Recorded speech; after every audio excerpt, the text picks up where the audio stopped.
Um dos segmentos que mais cresce na economia criativa é o que envolve moda, imagem e beleza. E neste Bora, a gente vai descobrir o porquê.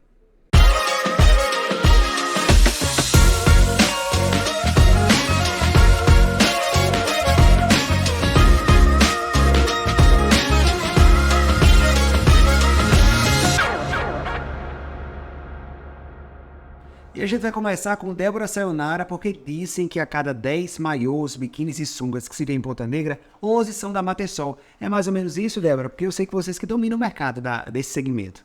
É isso mesmo, aqui no estado do Rio Grande do Norte, falou e disse. E como é que foi a origem disso? Porque não foi da noite para o dia, eu suponho.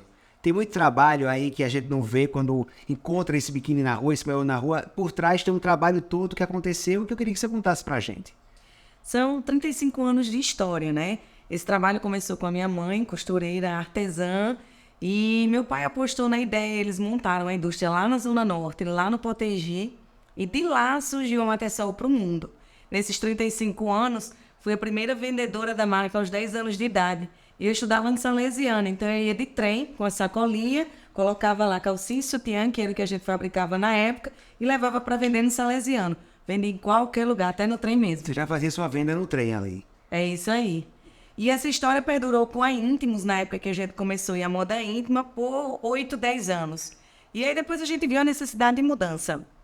E essa ampliação, você já estava o quê? Com 18, 20 anos ou não? Você ainda era adolescente quando houve essa virada no negócio? Isso, com 18 anos eu fui mãe, e aí já coloquei Gabizinha dentro do negócio, ela já nasceu no berço, com 8 dias estava na Matersol trabalhando. A gente já tinha virado para a Matersol, porque a gente percebeu que a gente tem um local maravilhoso, onde todo mundo usufrui de férias e muito turista, e a gente reverteu da moda íntima para a moda praia. Foi quando surgiu a Matersol. Mas a mudança foi puro feeling ou de fato vocês tinham uma pesquisa, viram algum número? Como foi o que é que aconteceu para vocês darem essa virada?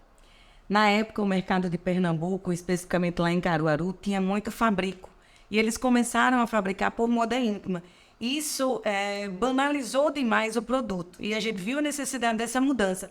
Quando a gente foi pesquisar e estudar, a gente falou, uau, é isso. Vamos falar de mar, terra e sol. As nossas belezas naturais através de um produto que todo o estado possa usufruir e que a gente possa partir de Natal para o mundo. E até para o pessoal que está assistindo o Bora entender o tamanho da Matersol hoje, vocês não vendem só para o público local, né? Vocês exportam, inclusive, para fora do país. Como é que foi essa conquista também? Isso, na época a gente iniciou com revendedoras, e essas revendedoras vendiam em lojas, vendiam na praia, eles colocavam aquele No trem, certamente. no trem, para continuar a tradição. continuar a tradição, comendo grude e vendendo biquíni, né? E aí um turista visitou a fábrica porque comprou o biquíni na praia, consultou o CNPJ e foi até o endereço. De lá surgiu a nossa primeira exportação, que foi para a Califórnia. Dentre isso apareceram outros representantes, já chegamos a exportar contêiner para a Itália e através da Itália, lá de Padova, a gente distribuiu para a Europa inteira. Hoje a gente está com a Rússia, Califórnia e Europa na exportação. É preciso coragem? Muita coragem, muita determinação. E acordar todos os dias e dizer, essa é a minha missão, se não for a sua missão, você não aguenta. Como é que funciona essa organização da empresa? Ela é bem familiar, apesar do tamanho, já é uma empresa grande, mas continua sendo familiar. Você fala que sua mãe continua no processo, sua filha também faz parte. Como é que vocês dividem as tarefas e conseguem, apesar dessa relação fora da empresa, conseguir manter a relação da empresa fluindo de forma bacana? Meu pai participava da operação, faleceu em 2010, então ficamos 3 gerações de mulheres. Eu, minha mãe e minha filha. A minha mãe ela fica na indústria. A Gabizinha hoje já assumiu o marketing comercial e eu hoje sou a CEO da empresa, fazendo a parte de gestão estratégica e financeira. É muito desafiador a empresa familiar. Existiam várias discussões no meio do caminho. E como dividir família de sócio? E as discussões eram mais em casa ou na empresa? Em todo canto. Tinha hora que a gente não conseguia dividir o que era sócio dentro da empresa e o que era família dentro de casa. Então a gente teve que se educar, teve que estudar, teve que fazer muita coisa aí para poder a gente melhorar a gestão da nossa empresa. Como é que você consegue ficar antenada com o que vai vir, com as tendências, para deixar a empresa sempre atual? Um dos grandes desafios foi contratação. E a gente descobriu que para comprar o nosso tempo, para estar no lugar certo, a gente precisava contratar certo. Quando a gente passou a contratar certo, a gente começou a ter mais tempo para fazer o estratégico, para pensar na empresa, para contratar consultorias, para fazer planos de melhorias contínuas que nunca se acaba. E quando a gente conseguiu esse tempo para a estratégia e para gerir as pessoas que estão nela, rendeu muito mais e a gente conseguiu desenvolver muito mais. Essa contratação é quase que totalmente de mulheres. 90% mulheres, 10% são homens, mas a gente está migrando aí um pouquinho. A gente é até costureiro. Eu vi que diversidade é uma das marcas, inclusive, da empresa, assim. E hoje o mercado todo faz, mas lá atrás pouca gente fazia. Qual foi o start aí que você, ou a percepção que você teve de dizer, não, vamos conversar com todos, e não somente com um público específico? As dores eram internas também. Nós que fabricávamos, que éramos funcionários da empresa, que tínhamos amigos, nem todo mundo tinha aquele corpinho perfeito, nem todo mundo era tão magrinho assim. Então a gente começou com a dor dos de casa e dos amigos. E aí a Materson, ela já nasceu com bastante diversidade para vários corpos e a gente já tem a linha plus size já há 22 anos. Então, ninguém fazia naquela época. É. E vocês fizeram. Você acha que isso foi um dos diferenciais que ajudou a empresa a ter essa consolidação tão rápida? Muito. Foi o que nos deu capilaridade, né? Onde a gente conseguiu chegar a mais pessoas do que os corpos perfeitos. E onde é que vocês querem chegar agora? Temos um plano para 2025, para validar um valuation, para a gente estar a nível mundial. Estamos indo agora esse meio de ano de 2023 para a Califórnia, efetivamente, e a partir daí o céu é o limite. Quando você fala efetivamente, é uma loja da Materson na Califórnia? Isso. A distribuição que a gente já tem lá vai se tornar uma sociedade. Por que você acha que o produto do Brasil está tão bem aceito, está sendo tão bem aceito nos Estados Unidos? Nós vendemos, além de uma perfeita modelagem, a gente vende alegria, a gente vende tropicalismo, a sensação do bem-estar, de estar de férias. E isso hoje se torna muito comportamento do consumidor. A gente não define mais o consumidor só pela idade, só pela faixa etária, só pela georreferência. Hoje as pessoas compram por comportamento. O fator Brasil pesa nisso? Tipo, você chegar lá fora e dizer, essa peça é feita no Brasil. E aí, como fala, em verão, praia, moda praia, o fator Brasil tem um peso? Peso total. O Brasil é conhecido como o país mais alegre, o país mais colorido, né? E principalmente isso veio através do carnaval, historicamente lá atrás. Dentro da nossa cidade, que veio a estrutura histórica do forró, que se tornou o forró e que veio a alegria, né? Que os imigrantes buscaram isso aqui, através da nossa população. Agora, desbravar o mundo. O Brasil você conseguiu fazer com pés mais firmes, digamos. Agora, desbravar o mundo sem uma consultoria, por exemplo, em comércio exterior, sem alguém que de fato abra essas portas, requer realmente não só coragem, como eu falei lá atrás, mas uma ousadia fora de série, assim. Você fez isso sozinha mesmo ou, de fato, você foi buscar alguém que pudesse ajudá-la na condução desse processo de internacionalização da marca? A gente sempre busca ajuda. E tem vários órgãos aqui que são amigos do empreendedor. Sebrae, Senai, CDL, vários. É saber buscar essa ajuda, saber pedir também. E muitas vezes a gente fazia o diagnóstico interno e olhava e fazia, preciso melhorar nisso aqui, preciso melhorar nisso aqui. Como é que a gente faz? Vamos buscar ajuda. Porque o seu CNPJ é do tamanho do seu CPF. E se seu CPF ele não avança, busque a ajuda de outros.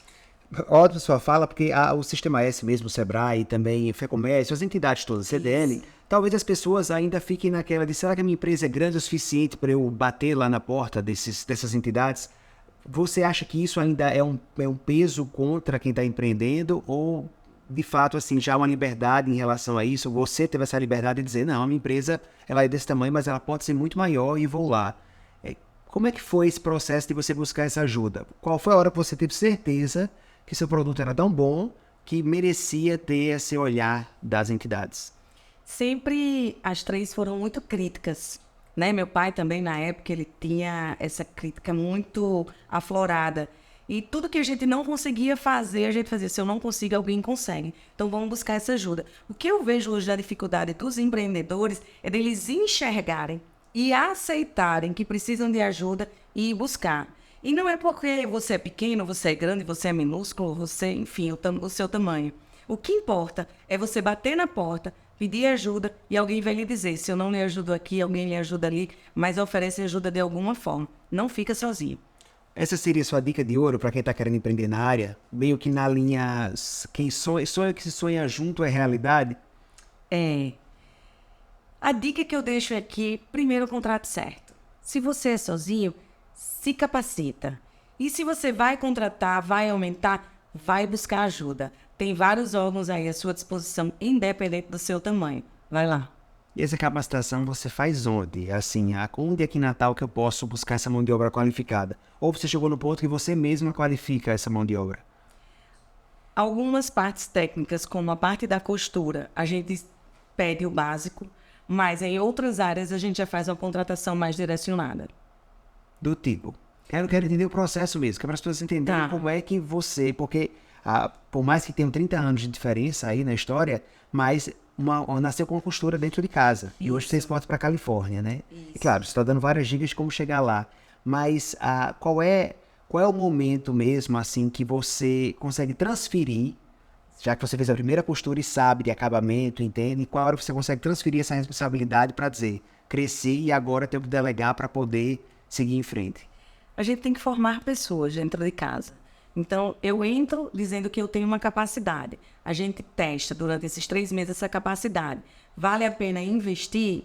Ou vale a pena trazer alguém de fora? Ou não? Aqui dentro eu tenho outra pessoa que eu posso treinar aquela pessoa para ela ser polivalente ou multifuncional ou especialista exclusivamente naquilo e ser muito boa naquilo que faz. Então, a gente capacita muito dentro de casa. E o que a gente não consegue capacitar dentro de casa, a gente vai lá e busca ajuda. Você falou a frase vale a pena. E aí eu termino essa entrevista perguntando a você. Vale a pena empreender? Vale a pena sonhar? Vale a pena. Até porque o sonho, ele leva para um destino. E você só toma decisões quando você sabe para onde vai. Independente de você ser empreendedor do seu CNPJ ou você empreender na empresa de alguém. Lembre-se, a sua profissão já é empreendedora no mercado. Aí, Débora já está dando um caminho para se seguir. Mas no próximo bloco a gente volta com mais bora e mais dicas para você. Obrigado, Débora.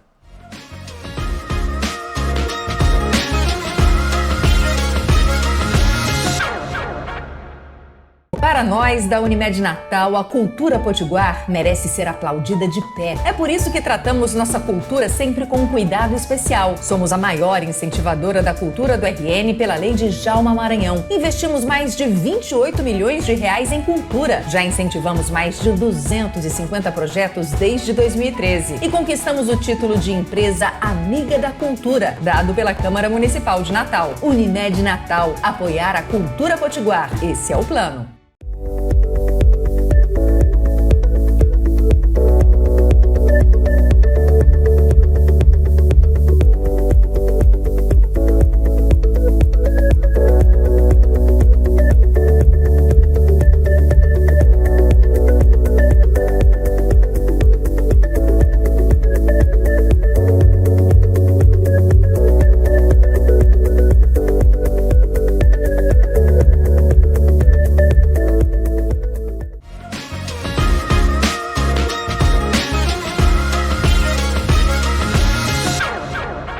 Se você estiver andando aí na rua em Natal e de repente uma pessoa parar você para ajeitar o seu visual, para melhorar a sua aparência, não se preocupe, é só a Aninha fazendo o trabalho dela. Aconteceu comigo, eu cheguei aqui para fazer essa entrevista e ela rapidamente já deu uma ajustada aqui e eu acho que ficou bom, por isso que eu resolvi manter, inclusive, esse visual. Ah, que ótimo. Obrigado pela acolhida e a gente está Imagina. aqui exatamente para contar para as pessoas como é que você fez para percorrer esse caminho aí seu, que hoje lhe coloca como um dos maiores nomes da área em Natal. Eu sei que começou lá em Caicó essa história, não foi? Foi. Eu sou da geração que falava assim, você nasceu com dom. Como eu tive o privilégio de estar aqui no século XXI falando com você, é talento.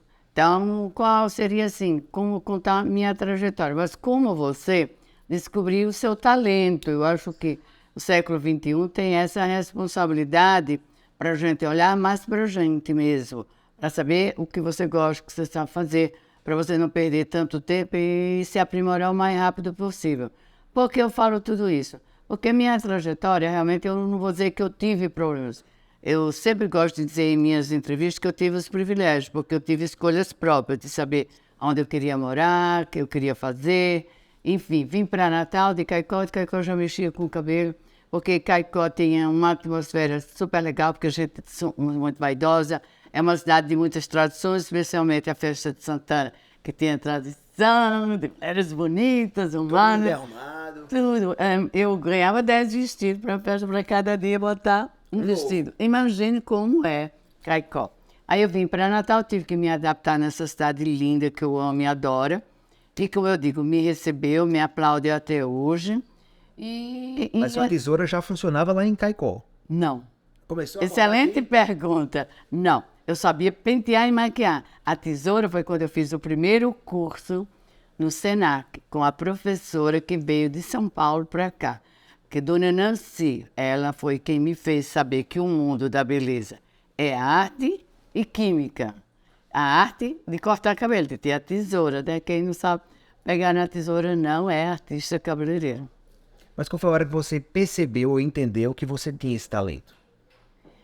Olha, as coisas comigo foram acontecendo muito assim, rapidamente e subitamente. Eu casei, fiquei desempregada, então teve esse primeiro curso, fui fazer. Então, quando eu fiz o curso, é que eu entendi o que era a profissão. E então, eu fui ter que botar o meu salão, porque eu queria ser dona desde muito cedo. Então, comecei trabalhando na sua casa e arrumar a noiva na sua casa. Quando eu botei o meu salão, pronto. Mas eu comecei a improvisar, só com uma salinha penteando assim na minha casa mesmo. Tem até uma novela que uma personagem dizia assim, eu sou dona e proprietária, né, do salão. Era isso que você queria ser, dona e proprietária. Exatamente, porque não vou dizer que eu nasci para ter ou ser ou mandar, mas eu adoro ter meu negócio, adoro receber. Porque ser cabeleireiro também é estar o tempo todo. Oi, Otávio, como vai? O que vai fazer? Tudo bem? Então você precisa ter um lugar que lhe ofereça acolhimento para você mesmo que se sinta bem e para acolher essa pessoa, né? Que se sinta bem, feliz e saia feliz com o resultado. Porque, como eu sempre digo, o cabeleireiro, ele é um artista do sentimento, da emoção, né? Do ego nosso mesmo. Então, você tem que sair toda a vida feliz. Por quê? Porque você vem com a expectativa e eu tenho que corresponder a essa expectativa de beleza. Fazer errado, fazemos, nós não somos Deus mágico, mas nós buscamos sempre estar junto de você. Porque eu digo sempre, o que é ser cabeleireiro? É abraçar você. A profissão é não fica atrás da cadeira, é de estar sempre abraçando. Então é isso, sempre abraçar o seu sonho de beleza, o seu desejo, a sua evolução pessoal, que eu chamo hoje, a palavra do ano para mim é metamorfose. Ser cabeleireira hoje é uma metamorfose, é transformar seu sonho. Você chegou, ela disse, ai, como você é lindo, como você é moderno, que luxo, mas você precisa mudar seu penteado. Melhorar um pouquinho. Porque beleza é harmonia, é equilíbrio de formas.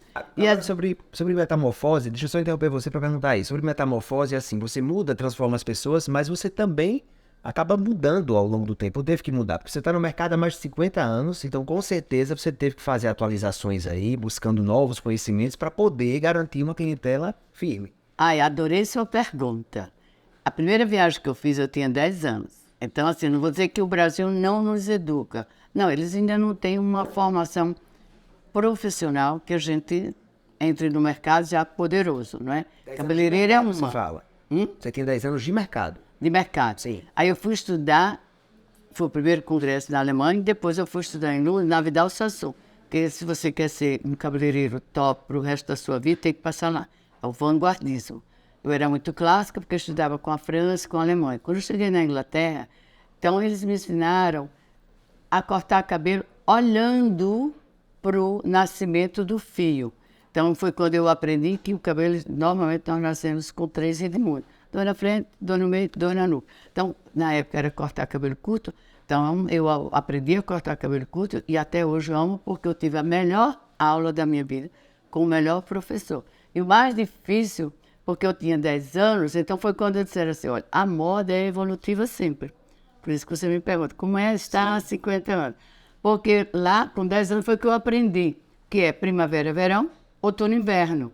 Então, isso caiu assim, até hoje me assusta ainda, porque aqui em Natal a gente se veste como verão o ano inteiro.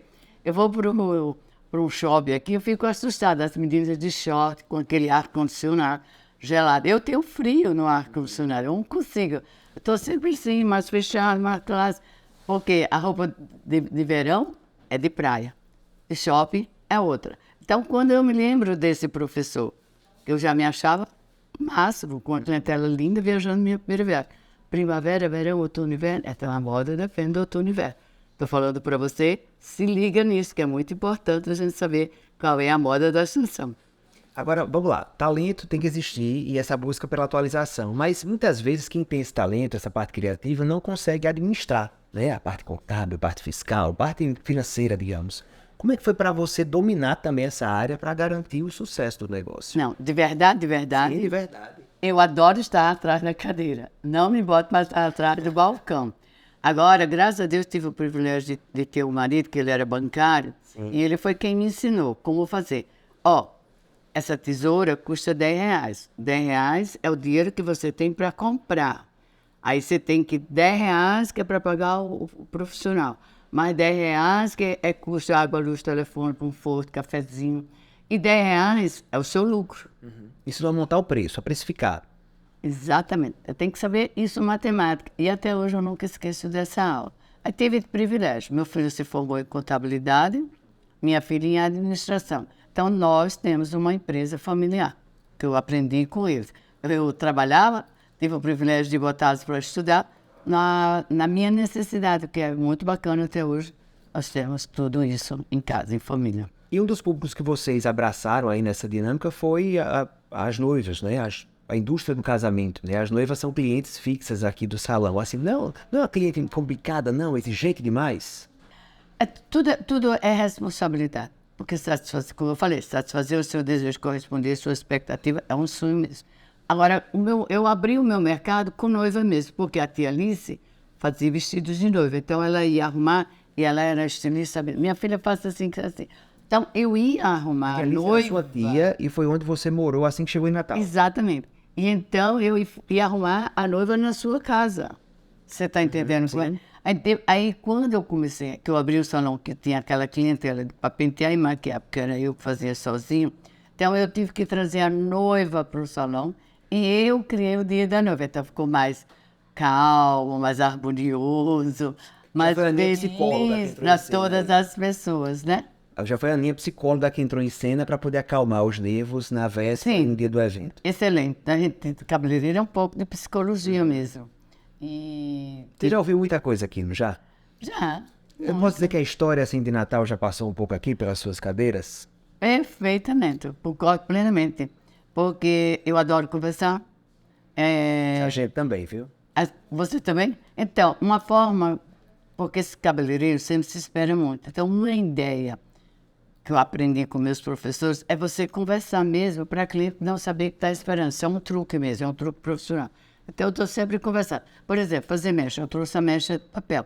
Na época que eu ia fazer a mecha, eu passava 2 horas para botar aqueles papéis. Então, tem que ter assunto. Então, meu assunto preferido dessa época era a novela. Mas sempre a gente falava, porque meu filho, por quê? Porque sempre tinha um porquê. Essas histórias todas vão entrar no livro que você está fazendo. Exatamente. Estou fazendo um livro que eu adoro ler, adoro biografia. E as clientes ficavam sempre com curiosidade. Me escreve. Aí realmente eu decidi, estou felicíssima. Dia 27 de julho, todo mundo convidado, quero todos vocês lá. Tem lançamento por aí. Uma novidade recente, não tão recente, mas enfim, depois já de uma história consolidada, vocês deram um passo que foi abraçar o público infantil. Mas parece que o público masculino também vai ser contemplado. O que é que o salão está pensando? O que é que a Aninha está pensando aí para os próximos anos? Pois é, a gente nunca para, né? Mas o Marianinha é uma coisa que eu tenho um carinho muito lindo, porque foi a minha filha, foi a defesa de tese quando ela terminou o curso, e ela me mostra pronto. E eu fiquei tão feliz, porque numa pergunta atrás você me perguntou o que fala, etc. Sabe? Uma das coisas que eu mais ouvia aqui era porque a minha mãe. Quando a minha filha me mostrou, eu só me lembrei dessa frase. Não, eu vou arranjar um lugar, eu vou abrir esse espaço, para que depois, se ela não tiver sucesso profissional, eu não vou ser a responsável. Então, abri, e é assim, o Marianinha é o salão infantil da nova geração dentro do Aninha. Ficou muito bacana. E hoje nós somos pressionados para abrir um salão masculino. O salão não é barbearia, É um salão com visagismo, com estilismo. O teste foi comigo. O teste... Eu percebi. Que delícia, isso. Mostrar realmente essa tendência masculina, porque o homem hoje, quanto a mulher, ele é muito vaidoso, existe uma moda, existe um novo homem. Inclusive, existe um novo homem maravilhoso do século XXI, que é esse que quer estar lindíssimo do lado de uma mulher executiva, vitoriosa, poderosa. Então, para acompanhar essa tendência, nós estamos querendo abrir um espaço. O projeto já está pronto, está em andamento. Você parece que andou mesmo sabendo tudo, né? Para isso, para esse homem moderno que quer fazer limpeza de pele, quer cuidar da pele, do cabelo, fazer coloração, ter corte com visagismo, porque as barbas realmente estão na moda. As barbas são estilizadas, são lindas, saudáveis. Com o cabelo tem que ser muito bem tratado, muito bem hidratado. Tem uns que já estão lindos, mas precisam ainda atualizar. E como dar uma melhorada. É.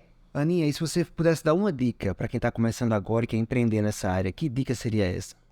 Saber sua vocação, saber se você tem talento, saber se você quer ser empregado ou proprietário.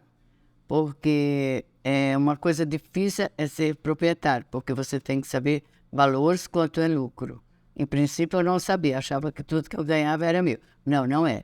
Hoje, tipo assim, eu já ganhei até mais de 20% do faturamento bruto. Hoje, se eu ganho 10%, já estou feliz, porque, infelizmente, o Brasil, a gente tem que se preparar para essa economia que sobe e baixa. Um dia você está rico, um dia você está pobre. Na época do Fernandão Henrique Cardoso, que o dólar foi paro, meu corte custava R$80. Então, meu corte era $100. Hoje eu não sei saber, eu não sei, fato, mensurar. Em dólar, quanto fica. Então, infelizmente, a gente tem que aprender. Se você quer ser profissional de uma economia dolarizada ou uma economia nacional. Isso é a dificuldade que eu sempre tive na minha vida e recomendo para todas as pessoas. Saber custo, saber quanto custa, quanto você quer ganhar, quanto fica bom para o seu dia a dia profissional e se você se realiza com o seu financeiro. Sim. Porque essa é a maior dificuldade. Porque no Fernando Henrique Cardoso, eu ganhava $1.000 só cortando cabelo. Hoje, se eu ganhar $1.000 por dia, eu fico deslumbrada de felicidade. A empresa toda trabalhando. Então, esse é o país que nós vivemos. É difícil entender a economia. Sim. Como eu sou artista, o meu conselho é esse. Perfeito. Ó, eu vou ficar por aqui, porque eu acho que a Aninha ainda tem mais umas dicas para dar para mim, para ver se melhora aqui até o final do programa. Mas a gente se encontra logo, logo. Minha querida, obrigado. Obrigada a Dicas você. pelo papo. Foi um prazer imenso e continuo com esse bigode lindo da era do vovô. Amei, amei. Vou apostar nele. Você... Vamos, Obrigado. sim.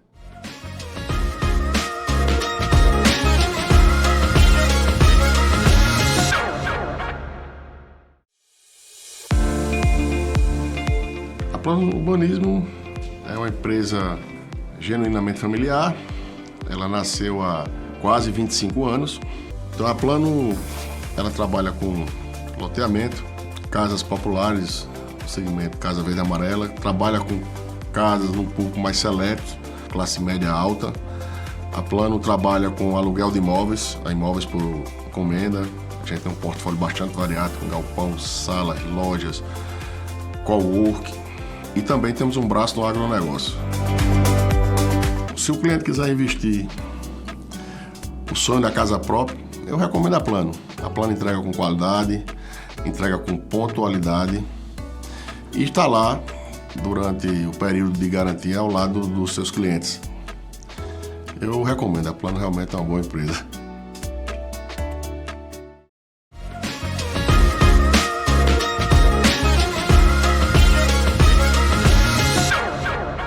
Análise cromática, visagismo, personal shopper. Parecem termos difíceis, mas com Grace Xavier, eles vão se tornar fáceis para você. É que ela domina esse mercado e vai contar pra gente como é que ele tem expandido aqui em Natal. Grace, cada vez mais as pessoas estão procurando esses serviços? Sim, vem numa crescente. Eu iniciei aqui em Natal há 6 anos. Foi a primeira. Fui a primeira, fui pioneira aqui na cidade. Quando você chegou era tudo um terreno baldio? Tudo mato, apenas. E aí, quando eu iniciei, realmente foi muito mais por amor, né? Acredito que tenha sido isso. E acreditei, nessa profissão e acredito que quando a gente de fato faz o que ama, escolhe aquilo, se capacita principalmente, né? As portas vão se abrindo e cada vez mais vem numa crescente a análise de coloração e a consultoria de imagem no Brasil, principalmente em Natal. Então, eu acredito que essa crescente, ela tende a aumentar ainda mais exatamente porque as pessoas hoje, elas buscam se conhecer, né? Já não seguem mais a moda necessariamente e começam a entender que precisam escolher exatamente o que fica bem em cada uma, é individualidade. Eu sei que o olhar importa muito, mas você falou em qualificação, você foi buscar uma formação, né, especialização nessa área. Como é que é isso aí? Como é que é essa preparação, né? Qual caminho você percorreu para conseguir, de fato, hoje prestar esse serviço? A consultoria de imagem, ela tem, eu vejo que desde sempre eu tinha um olhar para harmonia, né? Acredito que pessoas que são mais visuais, elas conseguem ter essa noção de algo que está mais harmônico, de algo que não sai de um espectro ali de harmonia no vestir, ou o que quer que seja na imagem. Mas existem formações para isso e capacitações. Afinal, tanto as artes, vocês aqui trabalham com esse ponto também, né? Então, tudo que envolve a arte, envolve também os elementos de design. Então, o ser humano, ele consegue identificar e capacitar exatamente, decodificar exatamente cores, formas, volumes, texturas. Então, a imagem, ela é exatamente esse caminho de conhecer quem você é e trazer isso através de todos esses elementos. Então, existem informações para isso. E você se preparou aqui ou fora? Sempre fora. Natal não existem formações, na verdade, no Nordeste. Então, sempre que eu vou fazer cursos, eu faço em São Paulo. E o mais recente agora, a minha última formação vai ser em Paris, que lá eu vou receber o meu título de visagista master. E o que é o visagismo? Explica esses termos pra gente. Tanto análise cromática, visagismo, personal shop, até para que fique claro para todo mundo o que é o serviço mesmo. A consultoria de imagem, ela vai trabalhar toda a comunicação visual. Então, nós somos seres visuais, né? Já nascemos e ali bebês a gente já começa a reconhecer rostos. Então, esse reconhecimento facial é algo que é muito inerente do ser humano. Então, todas essas características que nós trabalhamos, nós temos especificações, digamos assim. Então, a análise cromática, ela vai trazer tudo que temos no subtom da nossa pele. Então, termos de profundidade, intensidade, subtom e temperatura, para trazer exatamente as cores que possuímos nos pigmentos, né, da nossa pele, da nossa derme. O visagismo vai trabalhar toda a parte 3x4 do nosso rosto. Então, barba, por exemplo, bigode, cabelo, cores, Passar uma mensagem pra armações. mim, eu tô achando que você quer mandar um... Eu acho que tá maravilhoso seu bigode. Então vamos continuar a entrevista, senão era o corte, era aqui mesmo. E aí vem a parte do estilo, né? Então, trabalhamos toda a parte da comunicação visual e a gente vai alinhar isso à sua personalidade. Então, não é sobre o outro. O outro é consequência, é sobre você. E o shopping, o personal shopper, seria acompanhar o cliente nessa busca por peças que valorizem isso? Isso. Mas essa parte das etapas práticas, né, digamos assim, ela vem após a construção da sua imagem. Algumas pessoas, inclusive, buscam muito, porque é um termo que já está ali, digamos que expandido, né? Já foi expandido esse termo, mas só conseguimos ir às compras se eu conhecer quem de fato você é. Porque eu tenho um viés ali emocional quando você vai acessar essas compras. E você acha que é até um processo libertador para quem procura o serviço? Com certeza. Não à toa que eu uso o símbolo da borboleta. Aqui no início do meu estúdio tem exatamente uma borboleta, né? E ela foi representada através de uma cliente que passou por traumas de infância em relação à imagem. E aí nós pausamos a consultoria de imagem. Eu identifiquei que ela precisava de algo a mais, senão ela não iria conseguir colocar em prática a consultoria.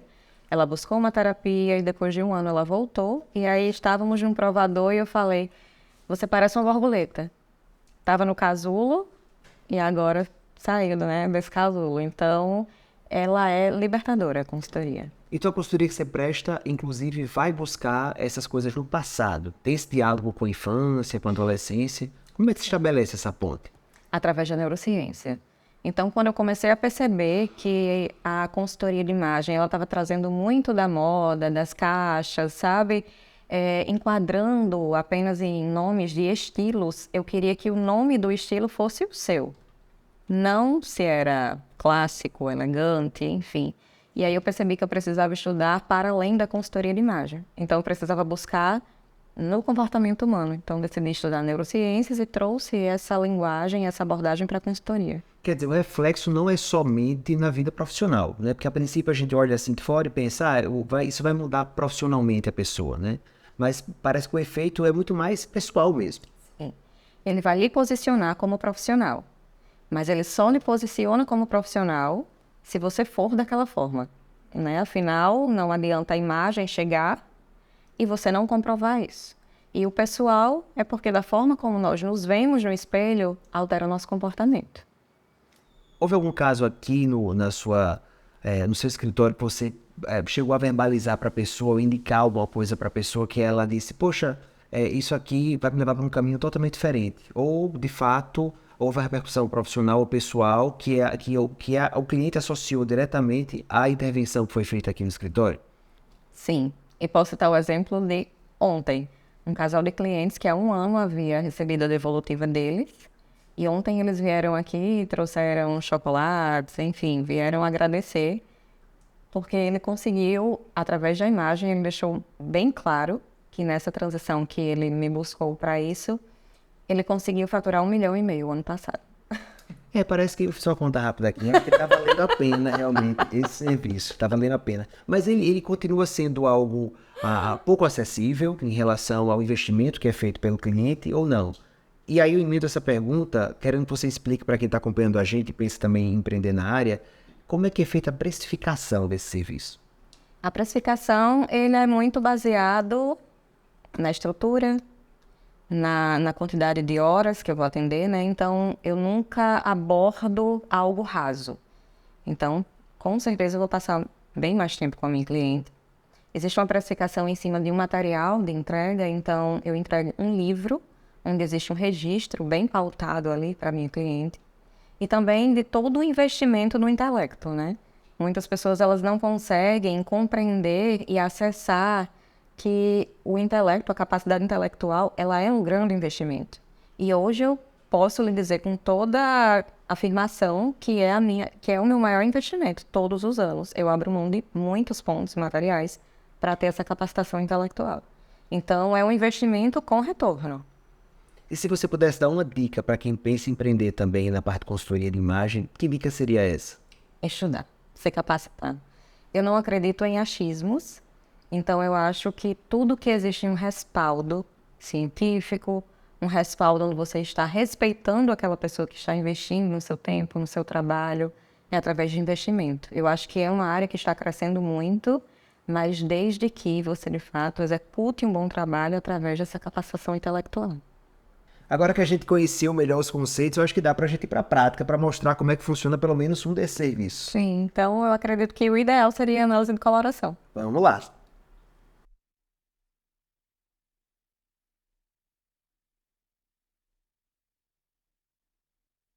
Então a análise de coloração ela precisa ser realizada nessa luz, nessa temperatura de 5.500 K, e na sua pele não pode ter interferência de base com cor, de maquiagem, de absolutamente nada, inclusive da cor da sua camisa. O seu cabelo, como ele já possui branco, grisalho, então eu preciso também cobrir com a faixinha, tá? Quando tem interferência de cor, quando ele é grisalho, então, como não é o seu 100% natural, eu preciso... Ele é natural, pode cobrir. acreditar. Eu acredito em você. Eu não esperava que eu iria terminar o programa assim, mas realmente tá surpreendente. Então eu vou pegar o primeiro tecido pra gente começar. Eu tô me sentindo pronto para entrar no elenco do Conto da Aia. Então, até chegar na sua cartela, nós vamos passar vários testes, certo? Então, são vários tecidos e cada tecido vai me dar uma resposta sobre a sua pele. A análise de coloração, ela existe desde 1949, é um estudo muito antigo e nasceu na escola de Bauhaus, na Alemanha. Então, lá, o que foi que eles perceberam? No decorrer das estações do ano, né, as pessoas começavam a perceber, os estudiosos começavam a perceber que existia interferência entre as estações, a temperatura, a profundidade, a intensidade daquela estação e tinha uma relação com o subtom da pele. Aí vieram os estudos, física, leis de Newton, tudo até chegar nessa comprovação. Então, é exatamente essas nuances que eu vou passar na sua pele, tá? Vamos lá. Vamos começar com o contraste. Então, o que é esse contraste? A distância que nós temos entre a cor da nossa pele e a distância para os olhos, sobrancelhas, cabelo e, no seu caso, a barba. Certo? Então, nós temos um contraste natural. E esse contraste, ele corresponde a uma estampa. Então, se você for usar uma estampa, uma combinação de cores, o ideal é manter essa distância entre claros e escuros, que é bem nítida no seu rosto. E aqui eu vou comprovar exatamente isso. Então, o contraste baixo-escuro é para uma pessoa de pele negra, né? Onde todas as cores elas são escuras. Como a sua pele ela é mais clara, acaba distanciando essas cores. Então, a gente não vê harmonia. Você vai conseguir ver isso melhor quando eu for passando os tecidos. Percebeu a diferença? Uhum. Mas aqui você está pálido. E aí a diferença por que é? Porque aqui só tem cores claras. Então, é para a pessoa branca com olhos claros, né? Onde não tem contraste algum. Existe uma diferença, inclusive, que muitas pessoas, quando fazem o loiro, acreditam que estão iluminadas. E, na verdade, estão assim, ó, pálidos. Entre a iluminação e a palidez, existe uma semelhança. Aí é preciso realmente treinar esse olhar. Aqui é o médio, então observe a cor do seu lábio, como ela já começa a ficar com um tom mais corado. Já não está mais pálido. E o alto contraste. Aí esse sim é o seu contraste. Percebeu a diferença? Com tons de rosado você fica corado. Então existe o tom da sua pele, o tom dos olhos que são escuros, que equivale exatamente a esses tons. E observe com um tom amarelado como você tende a ficar mais amarelado também. Ah, eu já posso levar isso aqui pra fazer uma camisa? Pode. Você quer? Eu acho que sim. Mas só se levar a touquinha. Metade da minha cabeça tá, tipo, pensando no meu guarda-roupa. Isso acontece todos os dias. Esse outro tecido é a profundidade. O que é a profundidade? Claros e escuros. Então, ela corresponde à melanina da sua pele. Quanto mais melanina, mais terá uma profundidade escura. Menos, mais as cores serão claras. Certo? Então, aqui você vai perceber a diferença quando eu mudar. Acho que melhor já terminar por aqui, porque já foi revelação demais. Mas a gente volta, hein? Tem mais bora vindo aí. Olha as cores intensas como lhe favorece. Percebe a iluminação do seu rosto, o viço parece que tem algo puxando. Um skincare E não é que botox, tá em não é dia, botox, gente. Não, nenhum procedimento estético, apenas as cores. Olha o lábio, como ele tende a ficar pálido. Olha essa cava da sua barba, como a pele tá amarelada aqui. E olha quando eu troco. E você não tá nem mudando a luz, né? Porque a sensação que dá é essa mesmo. Eu não sei se o espectador tá conseguindo notar, mas eu tô notando de fato a diferença. Essa tá podre. Isso aí. Bege, focar, nada favorece esses tons. Mas eu acho que assim, a grande vantagem disso é você ter o norte para as próximas compras. E é uma análise para a sua vida. Essa análise nunca vai mudar. Sim. Desde o seu nascimento até o seu último suspiro, vai ser essa cartela. Vou escolher já, inclusive, a roupa da passagem. Eu acho que esse vai ser o final, o último. Até para as pessoas buscar. E o neutro. Sua pele puxa ainda para um pouquinho no neutro. Mas não para o quente. Temos uma revelação. Temos a revelação da sua cartela. Então temos características de contraste mais alto, de uma profundidade mais escura, de uma intensidade mais alta, sob tom frio, temperatura fria. E o contraste mais alto, mais amplo, seria a estampa mais ampla. A estampa E o contraste. que distancia Sim. entre claros e escuros. Então, quando nós pensamos em todas essas características, nós associamos ao inverno. Né? O inverno, ele sempre tende a ter cores mais frias, tanto que o branco da neve, as cores, né, da estação, elas ficam muito mais escuras, ficam mais frias, ficam mais azuladas. Então, a sua pele pertence à estação de inverno. Agora, vamos passar as cores do inverno para chegar na sua cartela. E aí você descobre que mora em Natal e sua cartela é inverno. Vamos ver no que vai dar aqui.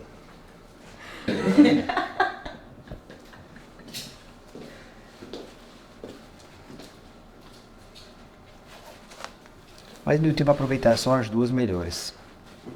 Se é que tem. Não seria incrível se eu dissesse essa? É isso aqui. São essas 3 cores só. Esse é o tono quente. E esse é inverno frio. O inverno escuro, olha como ela nivela Sim. todas as características da sua pele. A pele fica bem corada, o lábio também. A sua pele fica harmônica, a cor não chega antes de você. Né? Então existe uma comunicação bem eficaz aqui entre as cores. Sim.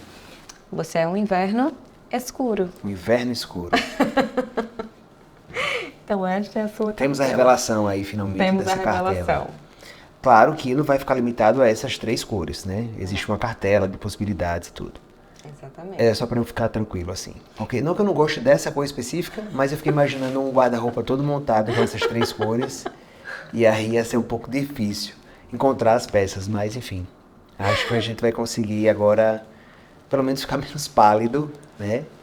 E harmonizar de uma forma melhor. Isso, é harmonia. É você entender o que lhe favorece e também saber e entender como usar o que não lhe favorece.